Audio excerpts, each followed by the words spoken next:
North Carolina. It's going to be 1 million square feet of brand new roof space with a company that will have significant internal electrical demands for the manufacturing process. So I think there's just a tremendous opportunity here for a very significant project, likely coupled with solar and storage. And just like we saw with the schools, I think if the company really takes a good look at this, they're going to see that there's a very strong business case for it as well. So I'm specifically, kind of urging them to think about a significant project there. They've done some solar at other facilities, but honestly, if you look at them, they're kind of like demonstration type projects, fairly small, not really, meaningfully contributing to their energy needs. And so I'm encouraging them here to, don't do that. Like, let's look at something of a different scale that meaningfully contributes to your electrical demand. And honestly, maybe that's the near-term goal. And in the longer term, they could potentially do something even more ambitious than that. So anyway, I think the door has not closed on this. In fact, I think it's really just opened in the opportunity to engage with them. So.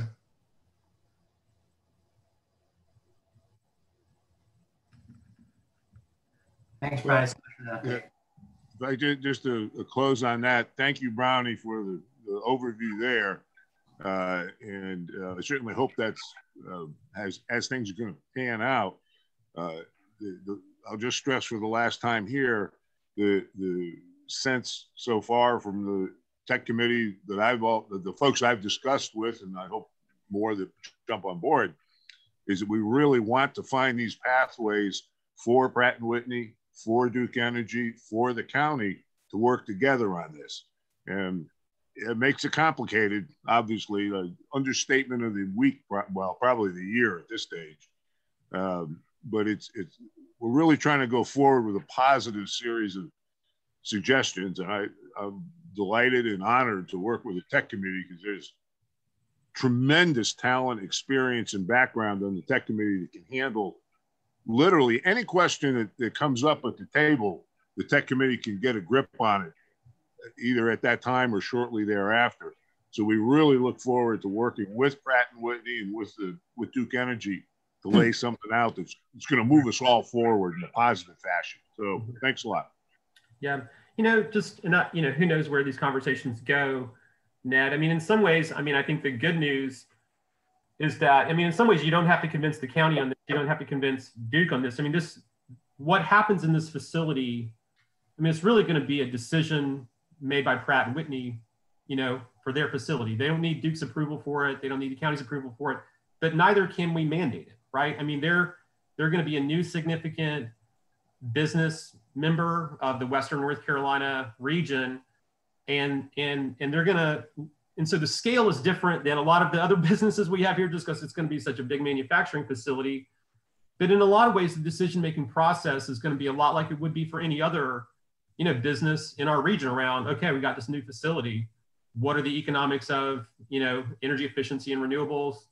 And so I don't think we have to get everybody on the same page. I think what we really need to do is kind of develop, sounds like the tech committee is working on some good ideas to help, educate and engage with them around what are probably the best opportunities for a facility of this nature.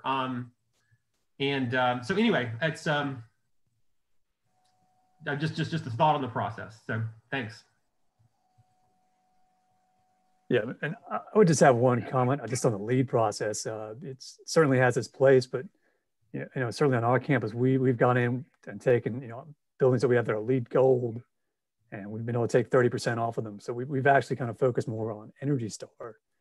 And I'm not familiar with manufacturing or industrial, but they do have a program there. But I certainly would encourage some sort of performance-based metric. What we found with some of the LEED stuff, you can pencil whip a checklist to get to some different levels, and maybe that's changed now. But certainly would encourage investigating some of that Energy Star certification process there. Thank you.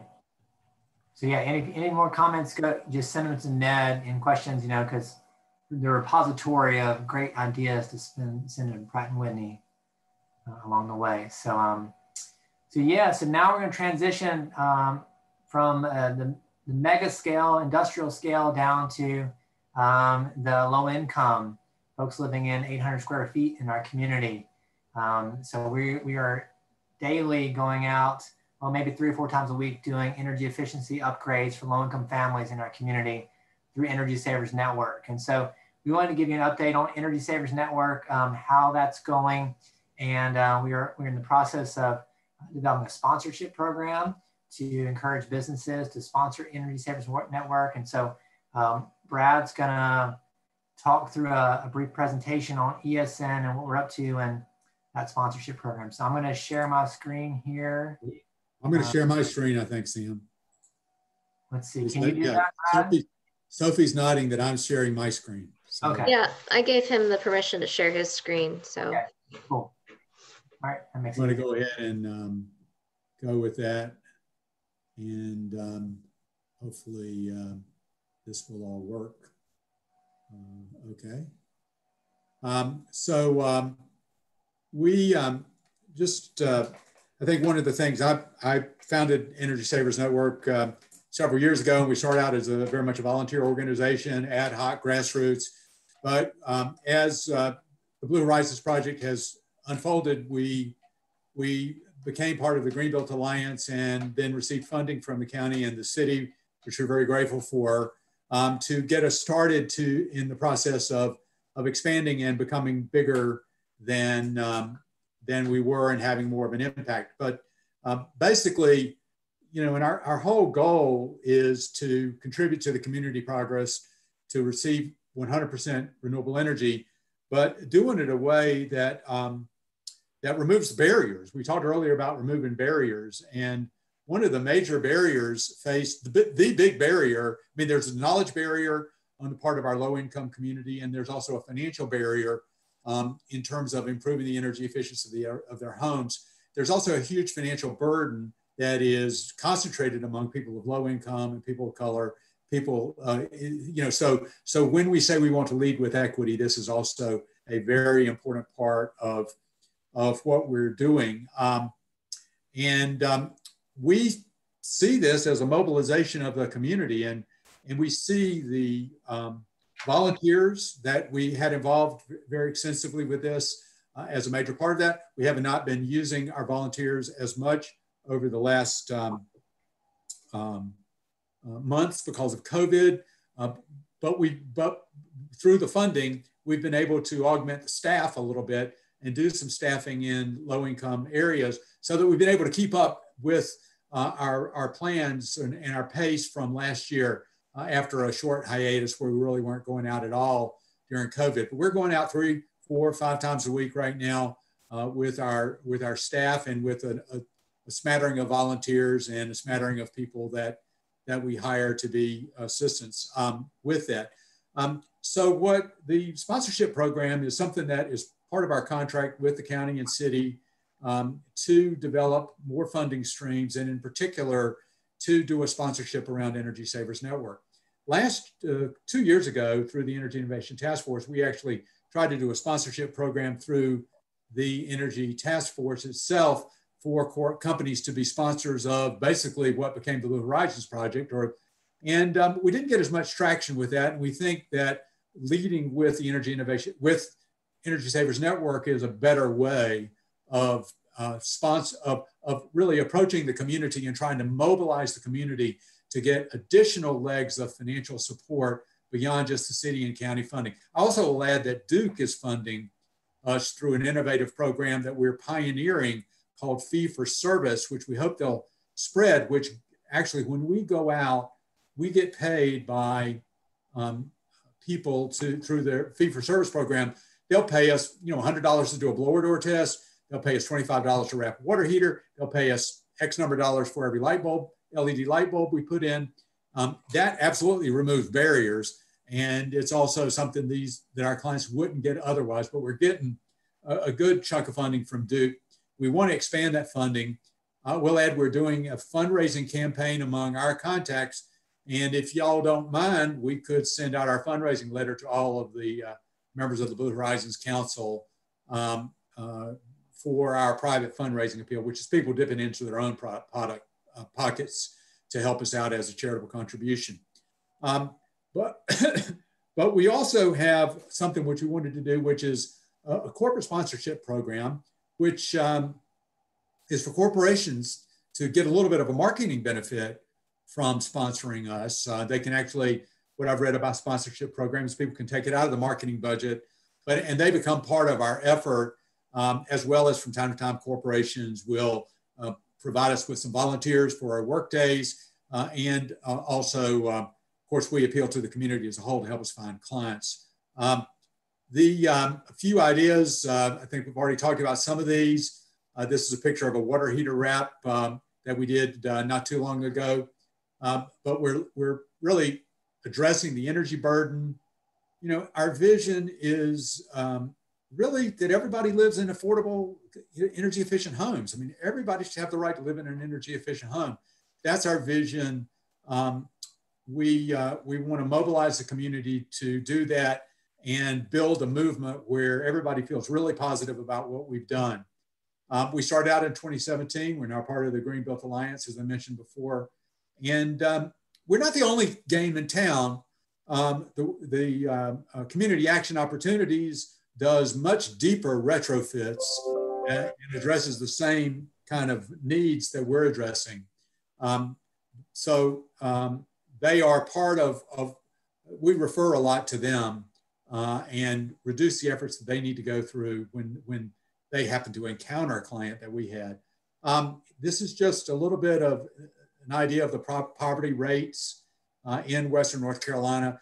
Just to give you one idea, there are 18,000, in Buncombe County alone, there are 18,000 mobile homes. And that's a lot of mobile homes, and they are very energy inefficient. And we usually, when we go into a mobile home, we can find several ways to help make them more energy efficient in many, many cases. This is our clients, just a little bit more about what we do. We work with homeowners and renters. We focus on clients that have already received assistance from other organizations, but some of the avenues to recruit clients have been stymied, so we need help in recruiting clients. The clients have to be below 200% of the federal poverty level. We will have an energy behavior discussion. We'll weatherproof doors. We'll do the blower door test. We have these interior storm windows. You know, there are a lot of things that we do, and we would invite any member of this committee, sometimes if you really want to get your hands dirty, get in touch with the team and come out with us on a work day and see what we do. We can almost always use an extra hand. We're going out almost every day of the week. And these are just some of the things that we do. In 2019, we worked really, really hard, mostly with volunteers, to get to 200 homes. And these are just some of the metrics. With 2021, we had originally much more ambitious goals, but with COVID, we really cut that back, and we're hoping through 2021, I think we've committed to the county to get back to 200 homes in a very restrictive environment. We've also engaged people of color as paid staff. We're building our skilled team, and we're definitely reducing the burden of high energy income costs. So this really says we need support of community partners to scale up a strong multi-year campaign. This is a picture of one of our window workshops that we've been doing, building these interior storm windows, and we can show you more about them, but they save a lot of energy when we can find a situation that's applicable. This is how our program will work. Okay, these are the benefits. We have 4 different levels, going at 1,000, 2,500, 5,000, and 10,000 for our corporate sponsors. We've got a real rough estimate of carbon savings over the lifetime of the measures that you get for that kind of an investment for our clients. Everybody gets their logo put up on our website. We are going to do publicity of the membership for all the different levels. If there's an employee of a company where qualified referrals will receive higher priority for service. So if you've got an employee or somebody that you refer, we're going to make sure they get attention. We're going to make other levels of service available for people at a higher level of commitment to energy savers. So for example, we'll do an employee energy efficiency program. We'll put their name in our listed as a sponsor, and just a variety of different things to, we're still working that out a little bit. We've still got to redo the website to get them interested. By the way, if people haven't seen our website, www.energysaversnetwork.org is our website. We don't have that in there, so we're working now to get that incorporated. So this is really, we don't actually have, other than the city and the county, an official sponsor yet. So we're that early in the process. We do have a nascent ESN Advisory Council, and if you're at the highest level, we make sure that company has a seat on the council. And we also think that Energy Savers Network Advisory Council would be one of our one potential subcommittee of this organization. This last one I just wanted to mention because I think it's a unique benefit that we give our sponsors, and that is that at each sponsorship level, the sponsoring organization gets a certain number of vouchers which they can use for people who aren't actually qualified for our services to get our service. So we will go into a non-qualified home, do an energy assessment, do the blower door test, and weather strip the doors or whatever it is for employees, staff, trade allies of the corporation, and that's our sponsor. And we'll do 1, 2, 3, or 4 qualified homes. So that's basically it. That's what the benefits are. And we really would love the support of this group in terms of helping us to find additional sponsors, putting the word out. If you're in an organization that would be interested in sponsorship, definitely do that. And also I will mention that if you're in a faith community that wants to be a sponsor, we will be offering these sponsorships to faith communities as well. And I think we're going at a 50% discount for faith communities for the different sponsorship levels. So same benefits, the vouchers, for example, that could go to people that the faith community would nominate. And we have gotten funding in the past from churches. So if you're part of a faith community, you might want to bring this up with your faith community as something that we will want to talk about. And then the money goes directly to support our mission of materials for home upgrades, the website work, really all of our expenses, this general support for our efforts. But it's on top of what the city and county are doing. Although in our budget, we've included some funds from sponsorship. So we need to make this work to really expand this. There are other organizations. One of the organizations that you could look up, Project Warm in Louisville, Kentucky. And they have a very successful low-income energy efficiency program, very similar in many ways to ours, that they have been running since the mid-'80s. And they have heavy-duty sponsorship of corporations within their community. And it's because of their board, their trade allies, their allies in the community that have gone out and gotten those sponsors and people who believe in the effort that have been going on in Louisville, Kentucky. And so we want to emulate what they do.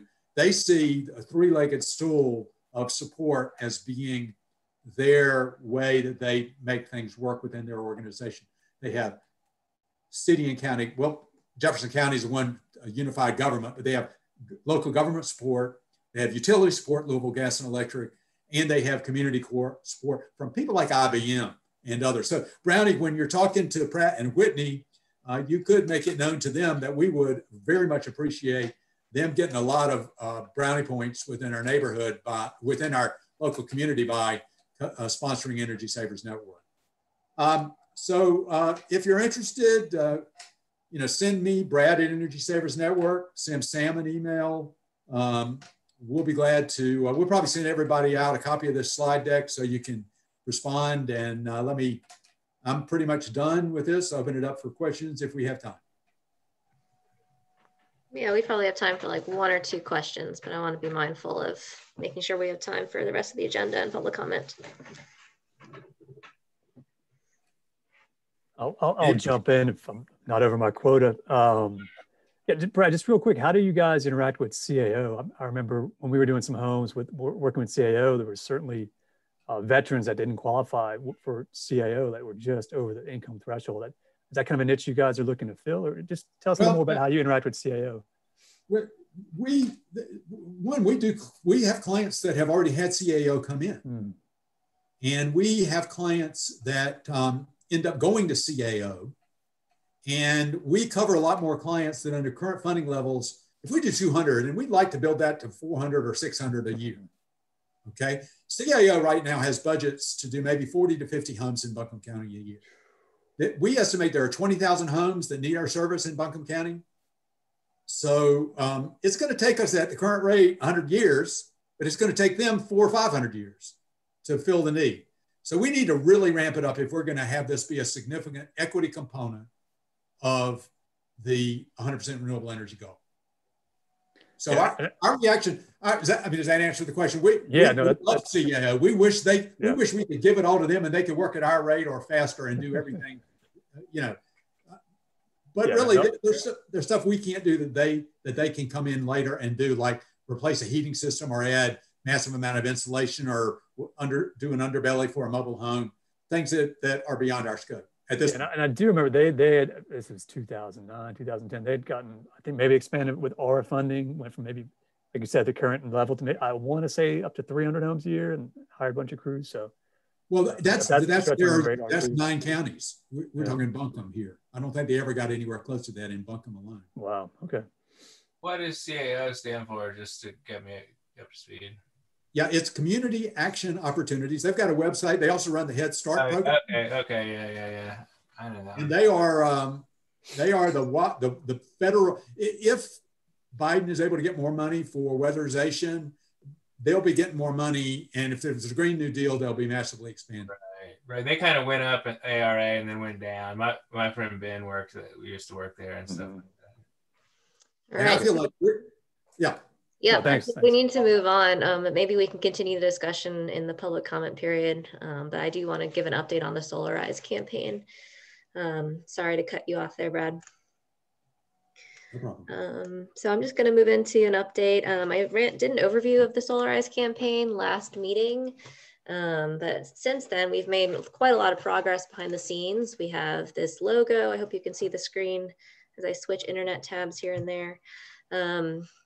We've got a logo, some documents that help describe who we are. The website is up, and we've already had one person sign up, which is pretty cool because the program's not even designed yet, but someone's so excited about solar, they signed up. So just a little rundown of the objectives. We want to use the power of bulk purchasing to make solar cheaper for everyone involved in the campaign, make it more accessible, affordable, reduce the energy burden for low and moderate income families, have a workforce development component that's to be determined, do lots of community engagement and education around solar and 100% renewable energy, promote solar friendly policies, give back to the community. At the end of this campaign, a solar energy system will be donated to a local nonprofit organization, and then make a lasting impact, install solar on more roofs here to meet our local clean energy goals. Below the objectives, you can see our current coalition members, and each of these organizations has sent a representative to be on the steering committee of the Solarize campaign. And the steering committee has been finalized, and it consists of Eliza Stokes, who's a Blue Horizons Project Community Council member, and she also represents Mountain True and is the co-chair of the WNC Renewables Coalition. We have Dwayne Barton of Hood Huggers, Michelle Myers of the WNC Renewables Coalition and the Center for Biological Diversity, Larissa Lopez, an independent sustainability and racial justice contractor and community member, Jeremiah Leroy with the county, Ken Brame with Sierra Club, Don Moreland and Ken Halden with Solar Crowdsource, Beatrice and myself with Blue Horizons Project, and Kira Boulon and Bridget Herring with the City of Asheville. So I wanted to run through a draft timeline. So right now, the steering committee has just been finalized. We are having our first meeting next week to discuss the role of the steering committee, which will be primarily designing the campaign, and then in the very near term, drafting the RFP to select a solar installer or installers for the campaign. Let me know if you can see, I just switched tabs. Can you see this milestone timeline sheet now? Okay, great. So ongoing right now, oops, is, you know, community engagement, forming the steering committee. Oh gosh, sorry. Must have closed it by accident. All right, give it a second to load here.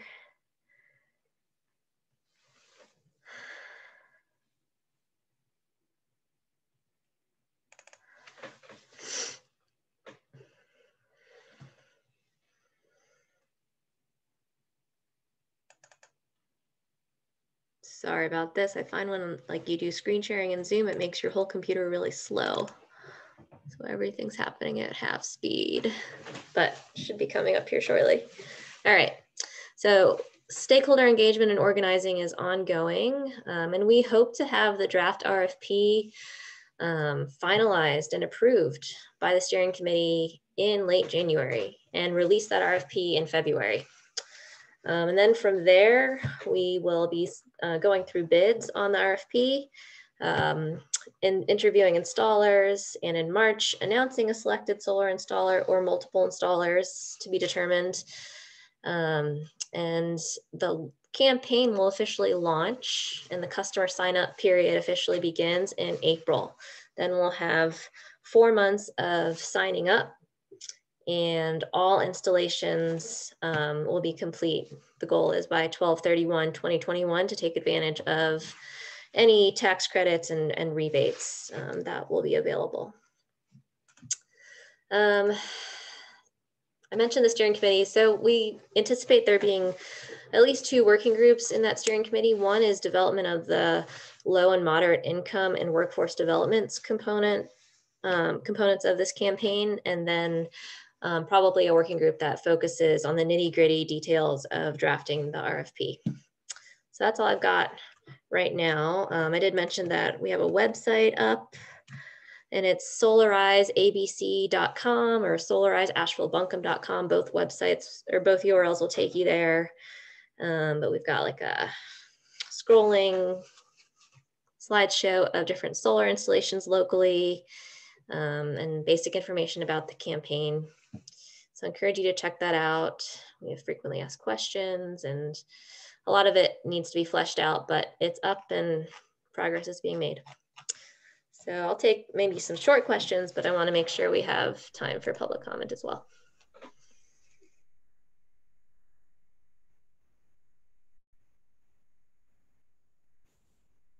Well, question, comment, I guess, as much as anything here. Can you hear me? Yep. Okay, there it goes. Yeah, when you put up those extra screens, it scrambles everything on this end. But anyway, sorry. Congratulations. It looks great. A lot of progress on it. And I like the timeline. The comment suggestion here is I really hope you can find ways to engage multiple contractors in the Solarize program. I think I brought it up on the last meeting because for all those various reasons, but and you mentioned it here in passing, but I would highly encourage a mechanism that will allow multiple contractors to take part in this and spread it out throughout the local community of Solarize or solar contractors. But great, looks terrific. Thank you. Yeah, and the multiple contractors thing remains to be seen. I think there's massive benefits for having multiple contractors, but I think it also adds some complicating factors such as sourcing of the solar panels. Like bulk purchasing is such that one solar installer purchasing everything could probably get a better deal, but there are other details that are coming to light in terms of the multiple versus just a single installer. So definitely still up for discussion, and we'll see what happens. Thank you. All right, thanks, Sophie. We've got 8 minutes left, and so I wanted to be able to have space for any more comments from the public or folks from the BHPCC before we head out at 5 o'clock. Rick. So just going back to HVAC, there was something Brownie, if you're still there, Brownie said It's sort of like, yeah, we can't mandate things. This is true, but we can educate. And the reality is, and we're working with people in the geothermal advanced thermal field in several places in the country. And the axiom is true everywhere, that the engineers, the current engineers doing the design work for any new system, basically don't know about the things that are needed to achieve the climate action goals that we have. They just don't know about it. It's not like a finger pointing, a complaining. It's not even that you need to mandate to them, although people have done some mandates. But the mandates that have been done, I'm not saying you've got to do these things. The mandates are only, you have to pay attention to what is the new stuff that's economical for your clients. That's the only mandate on the tables in New York City, saying you're going to do this new stuff unless you show that the old stuff is more economical. And so this is where we're at, that people like us and organizations like us need to step up to the plate and make sure that we are assuring that this education component occurs with these old school engineers, who are the guys who are still going to be doing the engineering. And we've seen this fight in universities. We're working with a university that Dave brought up that he's actually taught at out in Utah, Weber State, where they're on a track to be climate supporting within a very tight number of years. They're going to be carbon free in 15 years using their existing HVAC budget. They're already on track. They're changing these systems out. They're not spending any more money, and they're saving money all the way as they go. The mechanical engineer for the college is still fighting this. They still don't understand it. They don't believe it. This is an ongoing thing in this college where thankfully the people in power in the college do get it and do understand it and are the ones driving it. And the engineers are still fighting it. And I think we have to accept that. And I think that's important going back to the county before we start allowing more tax, this and that kind of things. That somehow we need to lock in with these economic development things. At least the people are going to make the effort to learn about what we're talking about and learn where it's economically not just viable, but it's a profit, just like what the county just did. The solar thing is a profit from day one. These are powerful concepts that businesses will respond to, and they just don't know this stuff. And they've got bad advice coming from old school engineers that call that, oh, that's that green thing. Oh, that's that expensive thing. Oh, you can never afford that stuff. And they're wrong. Thank you, Rick. Let's see, any other comments? Ken, did you have a comment? Yeah, I just want to take a second and thank everybody that's serving on this council and spending the time, and also the working groups. And I am just so impressed with the knowledge and expertise of not only all of you, but also everybody that's been on this call. I think we're so fortunate in Buncombe County to have this much expertise and passion among our citizens to contribute. And I think that's why we have got a real shot at meeting these goals, just because of that. So thank everybody for the time and effort you're putting in. I agree. Yep. Thank you, Ken. Brad, did you have a comment? Yeah, I just think we can do great things here. And so thanks to everybody who's joined the council. Cool. All right. So we're going to be sending out, information about our next meeting, which will be in January. What's the date, Sophie? I don't have it in front of me. January 14th. And I think we're sort of defaulting to the third Thursday of the month at 3 p.m. to 5 p.m. But if that is a regular time that causes a hardship for anybody, please do let us know as soon as possible. But for right now, we're defaulting to the third Thursday of the month at 3 p.m. Virtual for the foreseeable future. And we're going to be sending out sometime soon too. There's part of this process is to elect a chair and a vice chair for this group. I've essentially volunteered to facilitate it for the first couple of meetings, but I think it'd be better in the hands of somebody else if someone else on this community has facilitation experience and desire to chair this group. And so we're going to be sending out something that will allow you to nominate someone else or yourself if you would like to be chair of this community council. So you get the awesome job of facilitating and working with us on the agenda creation and essentially making sure that we're all working together to sail the ship in the right direction. So we'll be sending that out soon too. And any last words or comments? We got a couple minutes left. If not, feel free to go. Yeah. Thank you. Thank you. Thank you to everybody here and the others that have kind of drifted away in the 2 hours. I'll echo Ken Brame's thoughts there on this remarkable group. And happy holidays to everybody. Hang in there. We'll see you in January anyway. This is the part of virtual that stinks. I want to hang around and talk about the meeting now. Well, I'll stop recording at 5, but you're welcome to hang around and chit chat. Sophie, can we get a picture? Can we get a picture of the BHPCC? Can we you did. do like a screenshot? You did. Okay, good. I got one at the beginning. Thank you for reminding me though. Yep. All right, I'm gonna go ahead and stop recording. Thanks everyone. Happy holidays.